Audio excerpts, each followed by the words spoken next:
measures had actually been more successful in many ways than warships, and they also didn't pose the other difficult legal issues that are still largely unresolved. What does the dog do when the dog catches the car? It's better just not to catch the car, it's just better to drive away from the threat.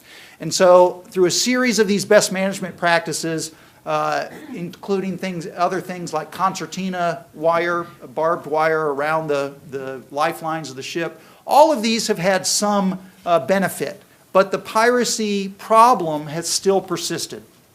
So really, what has been most effective is private maritime security companies. And what they do is they place armed, privately contracted, armed security on board ships.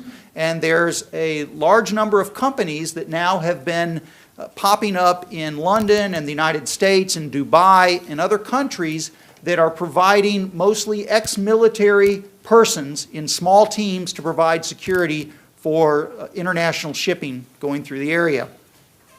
This has been actually fairly dramatically successful. The incidence of piracy has plummeted by about 75% over the past 18 months or so. So just to give you one figure, 2 years ago, there were 31 ships being held by Somali pirates. And so this is their kidnapping for ransom model. And once they take the vessel, there ensues then the process of negotiation. And the ransoms have been going up. They began at about $50,000, and then they quickly expanded from that up to $1 million, and now they're over $3 or $4 million. And some ransoms have been $10 to $12 million because Somali pirates realize that international shipping companies and the countries from which these people come from value the lives of the seafarers on board the ship. And so they've increased the ransom.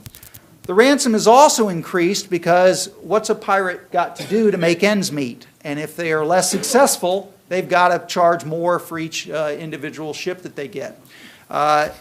If there were 31 ships and 800 people that were being held 2 years ago, today there are 7 ships and 113 people. And I would personally attribute this almost all to private maritime security personnel. So we know that it's effective. What are the legal issues? We've encountered then some sort of legal problems because there's a lack of coherence in the international regulation of private maritime security, in which you have ships that might be flagged in one state and private maritime security that might come from another state. So you could have a ship that's flagged in